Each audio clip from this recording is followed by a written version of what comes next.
Hello everyone, my dear friend, most welcome in this session. आज का session PGT exam oriented MCQs. तो आप सभी का मोस्ट स्वागत है, अभिनंदन है आज के इस सेशन में। और यह सेशन जो बुक है English medium Shri Sanjeev sir के द्वारा इस बुक को तैयार किया गया है, तो इसे हम अपने माध्यम से आपके समझ प्रस्तुत करते हैं। और इसमें आप देखेंगे कि बहुत ही मोस्ट एग्जाम ओरिएंटेड एमसीक्यूज हैं। तो यदि सेशन आपको पसंद आया हो या पसंद आए तो लाइक और शेयर आप जरूर करिए, और कमेंट बॉक्स में आप ये भी बताइए कि इसमें किस प्रकार के प्रश्न हैं। और इस प्रकार की या यदि आपको पीडीएफ आपको लगे कि ये सही है तो इसे आप जो इसके नीचे डिस्क्रिप्शन में मोबाइल नंबर वगैरह दिए होंगे, कॉन्टेक्ट नंबर है, उस पर आप संपर्क कर सकते हैं। तो आइए स्टार्ट करते हैं आज का ये सेशन। तो क्या है EP post graduate teacher English practice set. तो आज से हम स्टार्ट करते हैं अपने माध्यम से। और श्री संजीव सर जो महान व्यक्ति हैं, हम तो यही समझे कि बहुत ही महान है, और उनके माध्यम से पीडीएफ बुक तैयार की गई है। तो स्टार्ट करते हैं आज का सेशन। और पहला क्वेश्चन है, तो देखिए, in which poem does Kamala Das express her rejection of societal expectation and her search for individual identity. तो इस प्रश्न का क्या सही होगा, जो आपका आंसर है, क्या इसका आपका आंसर होगा? तो इसका आंसर क्या है? ए ऑप्शन है grandmother's house, B grandmother's house, my grandmother's house, C the looking glass, और डी ऑप्शन है एन इंट्रोडक्शन। तो इसका राइट आंसर है an introduction. Next question 2, in night of the scorpion how do the villagers react to the scorpion sting incident. तो क्या इसका right answer होगा?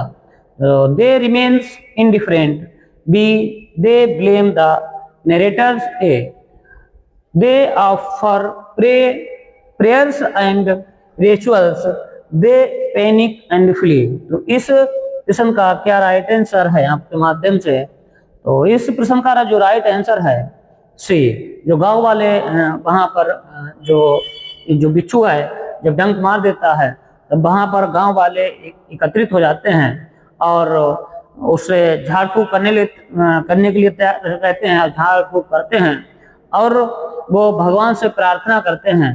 तो इसी का जो ऑप्शन है सी है।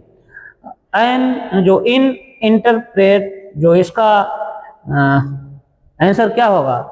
What metaphor does the poet use describe the modern city. तो इसमें क्या होगा? ए जंगल, बी ए डिजर्ट, और सी लेबीरिथ, डी ए गार्डन। तो इस प्रश्न का सही क्या आंसर है? तो इसका सही आंसर है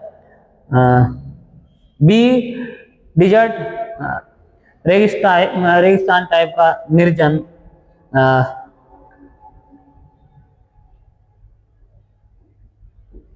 नेक्स्ट क्वेश्चन नंबर 4, इसमें क्या आपका सही आंसर होगा? Which of the following statement is not true? Is not true about night of the scorpion. Night of the scorpion के बारे में क्या जो कथन है ट्रू, सत्य नहीं है? A option, there was a steady rain of 10 hours, the scorpion hidden himself under a sack of wheat, C his father was rationalist, D after 20 hours it lost its sting।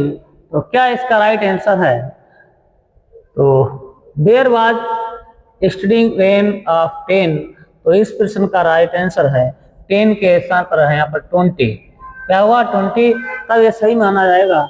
इसलिए इसमें जो incorrect जो है वो ए option है, और सभी answer जो है कथन है सत्य है। Next, which of the following statement is not for philosophy by Nissim Ezekiel. तो इसका आंसर क्या बनेगा? The means of God are never slow, a million star are blotted out common things. C option become by virtue of their commonness. D option home is where we have together race. तो इस प्रश्न का आपको choose करना है क्या option सही होगा। तो इस प्रश्न का ऑप्शन सही है डी। नेक्स्ट प्रश्न, which of the following statement is are true about Nissim Ezekiel. जो निस्म इजकल है, इजकल के बारे में इन 4 ऑप्शन में कौन सा कथन सही माना जाएगा आपके द्वारा? तो ऑप्शन क्या है? He was when Israel. B option, Ezekiel was born on 16 December 1924। C, he co-founded the literary monthly जंपो। D option, he became a critic of the Times of India। तो आप चुनेंगे, चूज करेंगे क्या ऑप्शन सही है इनमें से। ए ऑप्शन है ओनली ए सी डी, बी ऑप्शन है ए बी सी डी अर्थात सभी सत्य, सी ऑप्शन है only A and D, D option है ओनली ए एंड सी। तो आप किस पर टिक करेंगे और तो बताइए क्या आंसर है आपके द्वारा। तो 6 का आपको चूज करना है। तो 6 का आंसर है बी, ये सभी सत्य हैं, ये सभी सत्य हैं। नेक्स्ट 7 नंबर पर पढ़ते हैं, क्वेश्चन नंबर 7। इसमें आपको बताना है कि which of the following novel based on the Hindi film. जो हिंदी फिल्म राही है, ये किस नॉवेल पर आधारित है? तो ये क्या आपका राइट आंसर होगा? Untouchable, B two lives and birds, C the village, D death of hero. क्या इसका राइट आंसर है? इसका राइट आंसर है B. Which of the following novel end with tragic clash of interest and destinies. इसका answer क्या होगा कि किस नॉवेल का जो अंत है इसके साथ होता है? ट्रेजिक क्लैश ऑफ इंटरेस्ट्स के साथ एंड डेस्टिनीज के साथ होता है। तो ऐसा कौन सा नॉवेल है? इस नॉवेल में है ऐसा है तो the life of and private Indian author, B two leaves and birds, C untouchable, D the village. क्या इसका सही आंसर क्या है? तो इसका सही आंसर है two leaves and birds. Next question number 9 पर बढ़ते हैं और देखेंगे इसमें क्या आंसर सही है। तो यदि पीडीएफ आपको पसंद आ रही हो तो लाइक और शेयर करिए। Which of the following novel got Sahitya Akademi. साहित्य अकादमी जो नावल है, इन 4 ऑप्शन में किस नावल को साहित्य अकादमी प्राप्त हुआ है? तो आपको चूज करना है। ऑप्शन है big head, B option an introduction, C alphabet of the lust, D morning face. तो क्या इसका राइट आंसर है? इसका राइट आंसर है जो इसे साहित्य अकादमी प्राप्त हुआ है, डी ऑप्शन मॉर्निंग फेस है। इसे 1971 में दिया गया था। जो वर्क है, ये वर्क जो है मुल्कराज आनंद जी का ये वर्क है, मुल्कराज आनंद जी का वर्क है morning face. Next, which of the following novel wears the Telugu title Prabhat Vandana. Most important है कि किस नावल का ये टाइटल जो है तेलुगु में प्रभात वंदना है। The sword and the sickle, two leaves and birds, big head, D morning face. तो क्या इसका राइट आंसर है? डी।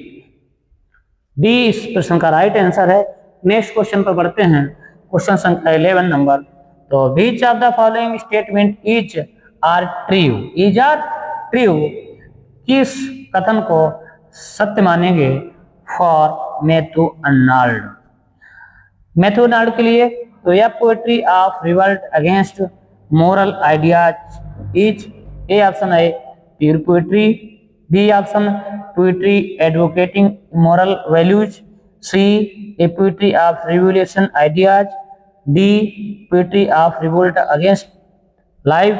तो इसमें से क्या राइट आंसर है, आपको चूज करना है क्या राइट आंसर होगा। तो इस प्रश्न का राइट आंसर है D A poetry of revolt against life.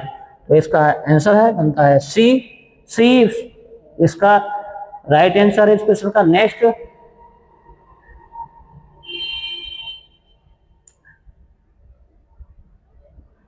Question number 12। तो इसमें क्या प्रश्न का आंसर है, in chapter dot of culture and anarchy does Arnold mention हेब्रिज्म and Hellenism. जो इनका जो मेंशन है हेब्रिज्म एंड हेलेनिज्म का कल्चर एंड एनार्की में जो मैथ्यू आर्नल्ड जी हैं इन्होंने किस चैप्टर में इसका वर्णन किया है। A option chapter 4, B chapter 6, C chapter 5, D chapter 3। तो इसमें किस चैप्टर में आर्नल्ड जी ने मेंशन किया है कल्चर एंड अनार्की में। तो इसका राइट आंसर है ए चैप्टर नंबर 4 में कलेक्शन है। Next 13 number question, truth sit upon the lips by dying man in which poem of Arnold. Arnold की किस कविता से जो लाइन है, ये सुंदर ब्यूटीफुल लाइन जो है आपको दिख रही है, जो लाइन है किस कविता ने मैथ्यू आर्नल्ड से ली है। तो truth sit upon the lips of dying man, ये कौन सा वर्क है आर्नल्ड जी का जिसमें लाइन इंक्लूड है, मेंशन है। तो आप चूज करिए। ऑप्शन है Sohrab and Rustum, B Rugby Chapel, C scholar gipsy, D Thyrsis. तो इसका राइट आंसर है, आप बताइए क्या इसका राइट आंसर है। इस प्रश्न का राइट आंसर है A Sohrab and Rustum. Next, Matthew Arnold began his career. Most important question, most important कि मैथ्यू आर्नल्ड जी का जो कैरियर है स्टार्ट करते हैं अपने कैरियर की, तो क्या उनका शुरुआती स्टेज रहता है कैरियर की। ऑप्शन है A teacher at Rugby school, B an assistant to a publisher, C an editor of critical journal, D inspector of school. तो इस प्रश्न का राइट आंसर क्या है। तो इस प्रश्न का राइट आंसर है D inspector of school. Next question, Arnold calls a certain poet a beautiful but ineffectual angle beating on the wide his luminous wings on wind. This line refers to which of the following poets? Most important line है और बहुत प्यारी line है। ये Arnold जी ने, Matthew Arnold जी ने किस writer के लिए बोला है, और ये बहुत सुंदर लाइनें हैं जो बोली हैं और बहुत ही मोस्ट इम्पॉर्टेंट लाइन है, बहुत सुंदर लाइनें हैं। तो किसके लिए कहा है, रिफर किया है, लाइनों किसके लिए रिफर की गई हैं। तो आंसर क्या है, A option Keats, B Byron, C Shelley और डी टेनिसन। तो ये जो लाइनें हैं आर्नल्ड जी कहते हैं किसके लिए, शैली के लिए। शैली के लिए ये लाइनें जो बोली हैं आर्नल्ड ने, तो ये मोस्ट इम्पॉर्टेंट प्रश्न है। Next,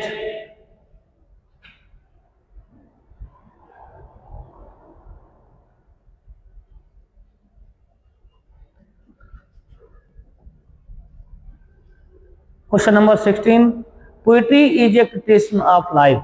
poetry is a criticism of life under the conditions fixed for such A criticism by the law of poetic truth and poetic beauty. Where does Arnold gives this definition of poetry?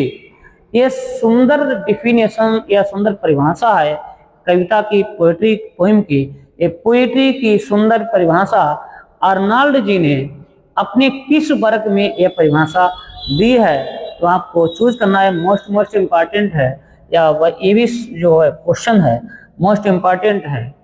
Poetry is a criticism of life under the condition fixed for such a criticism by the law of poetic truth and poetic, जो poetic beauty है, जो ये कहाँ परिभाषा दी है, किस ऐसे में अर्नाल्ड जी ने परिभाषा दी है? तो ऐसे का नाम है A option essay on the function of criticism, B option essay on Wordsworth, C option essay on the study of poetry, और D option essay on Shelley. तो इन 4 ऑप्शन में क्या राइट आंसर होगा, जिसमें अर्नाल्ड जी ने इस पोएट्री की ये परिभाषा दी है? तो इसके ऐसे का आपको नाम चूज करना है। तो ऐसे का नाम है इसमें essay on the study of poetry, essay on the study of poetry. Next question number 17 पर बढ़ते हैं। और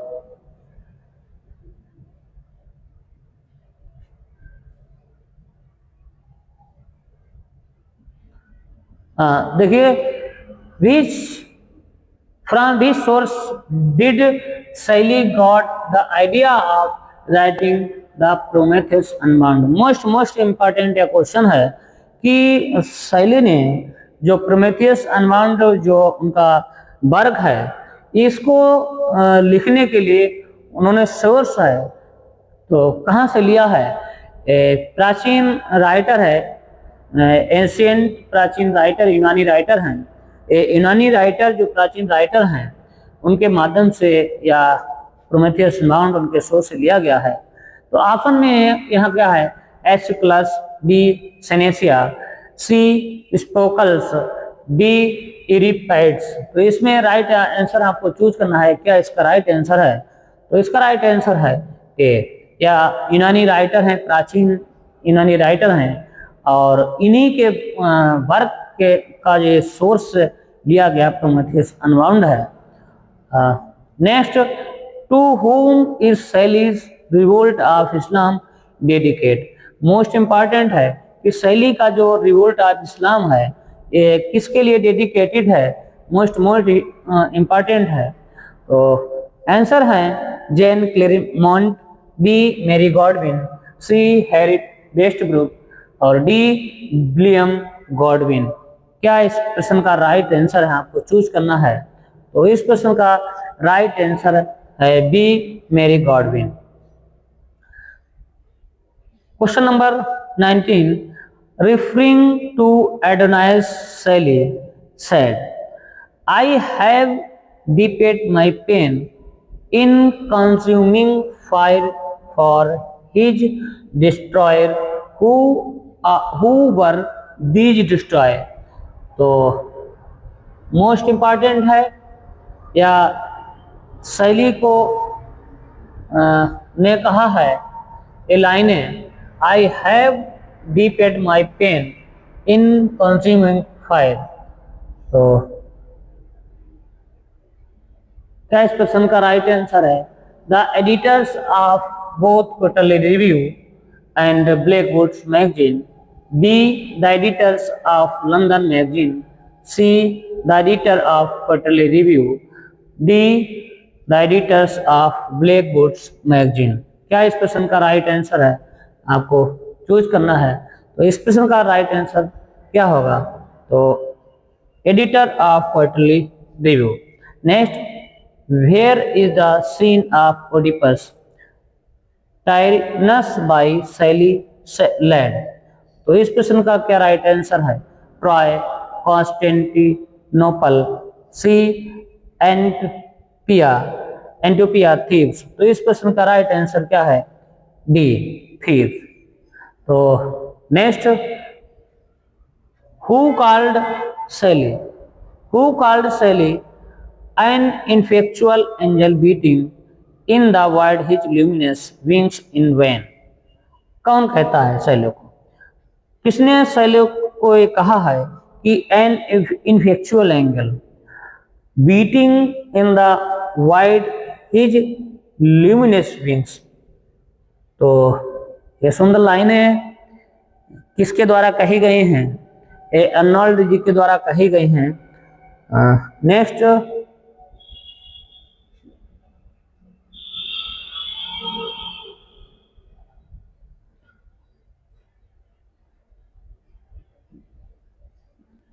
who called sorry which of the following statement is not true? not true, कौन सा कथन सत्य नहीं है? Shelley's death was caused by drowning, the revolt of Islam 12 canto, the census has 4 act, और D option Oedipus Tyrannus has 2 act. तो इस प्रश्न का आपको चूज करना है, क्या राइट आंसर है, क्या राइट आंसर है इसका आपको चूज करना है। तो इस प्रश्न का राइट आंसर है सी, जो सी है वो नॉट ट्रू है, सत्य नहीं है। Next, T S Eliot calls Byron so empty of matter, Shelley so incoherent, and Wordsworth so wanting in completeness and variety, where does he say so? T S. Eliot ने कहा है, बोला है, Byron so empty of matter, Shelley so incoherent, and Wordsworth so wanting in completeness and variety, where did he say? वो कहाँ कहते हैं? In the preface to Sacred Wood, in the perfect critics, in tradition and the individual talent, D introduction to the Sacred Wood। इस प्रश्न का right answer क्या है, आपको चूज करना है। क्या इस प्रश्न का राइट आंसर है? तो इस प्रश्न का राइट आंसर है in the perfect critic. To whom did T.S. Eliot dedicate Petrarch and other observation? तो इसका आंसर क्या होगा? टी.एस. इलियट ने डेडिकेटेड किया है पेट्रार्क एंड अदर ऑब्जर्वेशन को, किसके लिए किया है? तो A option W.B. Yeats, B F.R. Leavis, C Jane Weddell, और डी एजरा पाउंड। तो इस प्रश्न का क्या राइट आंसर है? Question number 24। तो इस प्रश्न का आपको राइट आंसर बताना है, क्या होगा? सी। सी इस प्रश्न का राइट आंसर है, सी राइट आंसर है सी। नेक्स्ट,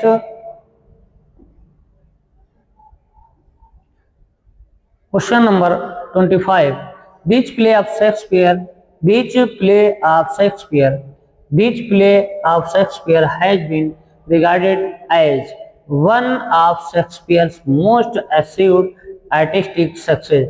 मोस्ट इंपॉर्टेंट है, और ये टी.एस. इलियट के लिए कहा गया है, शेक्सपियर की किस नाटक के लिए? तो A option Coriolanus, B the Comedy of Errors, C the Tempest, D Hamlet. तो आपका क्या इसका आंसर होगा?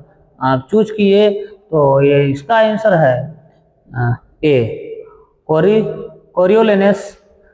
26, T S. Eliot calls Arnold, T S. Eliot ने अर्नोल्ड के लिए कहा है a propagandist of literature and an overworked school inspector, where does he make this observation? तो इसका राइट आंसर क्या होगा? A option in the perfect critic, B in the local flavours, C strange gods, D in imperfect critic. क्या इस प्रश्न का right answer है? आपको चूज करना है। तो इसका राइट आंसर है D imperfect critics, imperfect critic. Next,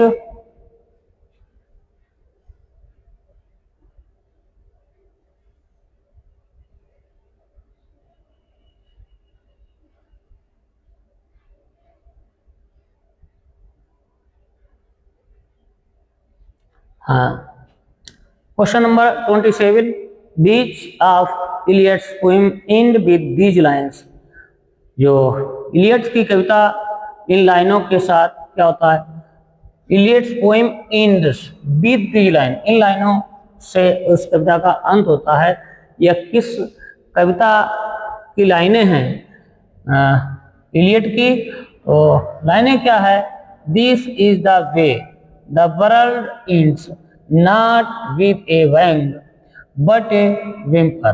तो ये लाइनें कहाँ से हैं? A option Hollow Men, B Ash witness, C Gerontion और डी होम। तो इस प्रश्न का क्या राइट आंसर है? आपको चूज करना क्या राइट आंसर है। तो इस प्रश्न का राइट आंसर है hello man. that is the most carefully worked and the most deeply flaved of all Eliot's play. Of all Eliot's play, which play is referred? किस प्ले को या रिफर्ड किया गया है? तो Murder in Cathedral, the family Reunion, the Cocktail Party, the Confidential Clerk. तो इस प्रश्न का राइट आंसर क्या है? आपको चूज करना है। तो इस प्रश्न का राइट आंसर है the family Reunion. Next 29 T S. Eliot line sweet Thames run, sweet Thames run softly till I end my song is a line from the Wasteland quoted from a poem. ये जो लाइन है T S. Eliot के बहुत ही most important work है Wasteland. तो Wasteland में लाइनें दी गई हैं। तो कहने का तात्पर्य है कि टी.एस. इलियट ने लाइनें किस राइटर के वर्क से ली गई हैं और जिसमें वेस्टलैंड में इसका मेंशन है। तो शेक्सपियर, बी ऑप्शन स्पेंसर, सी वर्ड्सवर्थ, डी डन। तो क्या राइट आंसर है? आपको चूज करना है क्या राइट आंसर है। तो इसका राइट आंसर है B Spencer.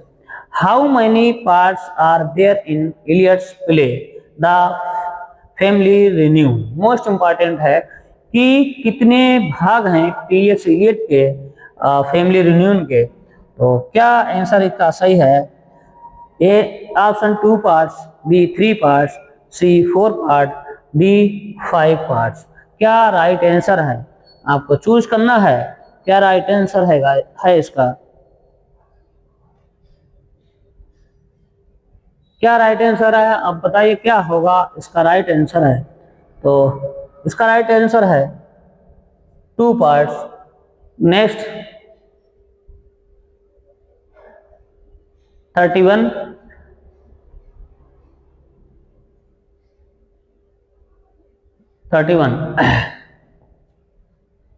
Who says Keats is one of the inheritors of unfulfilled renown। तो कौन कहता है कीट्स के लिए one of the inheritors of unfulfilled renown? A Byron, C Shelley, B Shelley, C A C Swinburne, D Eliot. तो क्या इस प्रश्न का राइट आंसर है? आपको चूज करना है क्या इस प्रश्न का राइट आंसर होगा। तो इस प्रश्न का राइट आंसर है शैली कहते हैं किड्स के लिए। Next Medline is the main character and heroine of narrator poem of Keats and the poem is। जो कीट्स की जो पोएम है, जो किस पोएम में Madeline is the main character है, हीरोइन ऑफ नेरेटर पोएम। तो क्या राइट आंसर होगा? A of Agnes, B Endymion, C Hyperion, D Eve of St Mark. तो इसका क्या सही आंसर है? आपको चूज करना है। तो एक क्या इसका आंसर होगा? उसका राइट आंसर है ए। Which work of Keats is based on Drayton's The Man in the Moon and Fletcher's The Faithful Spheroids। क्या इसका आंसर होगा? बीच वर्क ऑफ कीट का जो कौन सा वर्क है जो किस पर आधारित है? On Drayton, man and the Moon, और फ्लेचर का जो वर्क है फेथफुल। जो कीट्स कीट का जो किस वर्क जो है डाइटन पर आधारित है, डाइटन के मैन इन द मून पर आधारित है, और फ्लेचर का जो वर्क है फेथफुल स्पैरेस। तो इस इन दोनों वर्कों पर आधारित किसने किस वर्क को लिखा है? ए इसाबेला, बी इंडिमियन और C Hyperion, D the Eve of Agnes. तो क्या आपके द्वारा राइट आंसर माना जाएगा? तो इस प्रश्न का राइट आंसर है बी इंडिमियन। क्या है? इंडिमियन। इस इंडिमियन को किसने इन दो वर्कों पर आधारित सोर्स है, तो इस B answer Endymion. Which poem of Keats is modeled on Milton's Paradise Lost in style and structure? तीसरा समझिए, Which poem of Keats is modeled on Milton's Paradise Lost in style and structure? किस कविता को Keats ने Milton के Paradise Lost के style और structure पर लिखा है? तो ऑप्शन क्या है? Endymion, B Lamia, C the Eve of Agnes या एजनेस, एंड डी हाइपेरियन। तो क्या इसमें से राइट आंसर है? तो इस प्रश्न का राइट आंसर है डी हाइपेरियन। क्या है? हाइपेरियन वर्क को उन्होंने लिखा है द पैराडाइज लॉस्ट के स्टाइल पर। Who is the main character hero of Keats? Who is the main character of Keats? Lamia. Lamia का जो मेन कैरेक्टर है क्या है? Lorenzo A option, Madeline B, Madeline B, C Corinth, D none. तो इनमें से Keats ने किसका लेमिया में जो करेक्टर है, मेन करेक्टर है, क्या नाम है? तो इसका राइट आंसर है सी कोरिंथ। कोरिंथ नाम है उस करेक्टर का। Next 36, who remarked about Keats? Who remarked about Keats? There is something of the inmost soul of poetry in almost everything he wrote. Who remarked about Keats? There is something of the innermost soul of poetry in almost everything he wrote. कौन लिखता है Keats को remark करते हुए? Arnold, B Shelley, सी Tennyson, D Byron. क्या इस प्रश्न का राइट आंसर है आपके द्वारा? तो ये जो है टेनिसन जी हैं। Next, it is the main Charles Lamb that constitutes the charm of his written words. Who says this? यह कौन कहता है? It is the man Charles Lamb that constitutes the charm of his written word. A option Saint-Exupéry, B Hugh Walker, C Canon Ainger, D Quincy। तो इस प्रश्न का right answer आपको बताना है। क्या राइट आंसर है? तो answer C Canon Ainger. Next,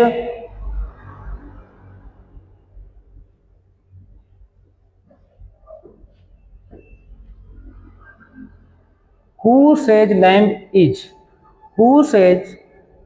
is one of the best beloved of English author? Who says, कौन कहता है लैम्ब को one of the best beloved of English author?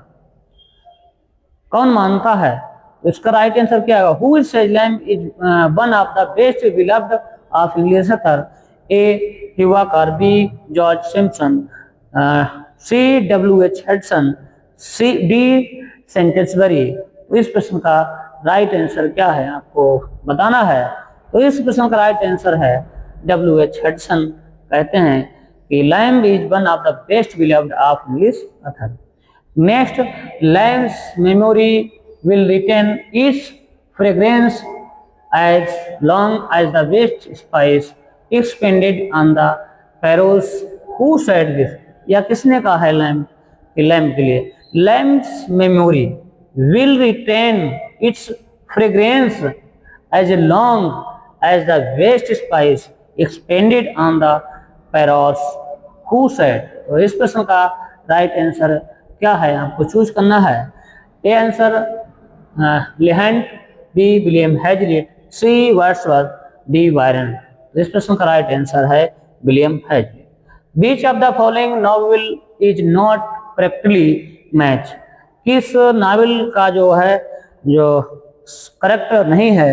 Sun the sun also rises 1926, A Farewell to Arms 1929, the Old Man and the Sea 1954, the Last Essay of Elia 1833 में से किसकी matching जो है सही करेक्ट सही नहीं है या करेक्ट नहीं है। तो आपके द्वारा क्या इसका राइट आंसर होगा। तो इसका जो राइट आंसर है इसकी ओल्ड मैन एंड द सी ये रॉन्ग मैच है और ये सभी करेक्ट हैं। तो आज के सेशन में 40 क्वेश्चन। तो यदि सेशन आपको पसंद आया हो तो इसे कंटिन्यू रखने के लिए आप कमेंट बॉक्स में टाइप करिए। और यदि आप कमेंट बॉक्स में आप टाइप करेंगे कि इसे आप कंटिन्यू रखें तो हम इसे कंटिन्यू रखेंगे। और यदि सेशन आपको पसंद आया हो, अगर ये आपको PDF आपको लगे कि हमारे एग्जाम ओरिएंटेड है तो इसके लिए आपको हमारे SR कोचिंग क्लास के डिस्क्रिप्शन बॉक्स में कॉन्टेक्ट नंबर दिया गया है, उस पर आप संपर्क कर सकते हैं और आपको ये SR कोचिंग क्लास के द्वारा उपलब्ध करा दी जाएगी। तो मिलते हैं नेक्स्ट सेशन में नेक्स्ट क्वेश्चनों के साथ। तब तक के लिए जय हिंद, जय भारत, धन्यवाद।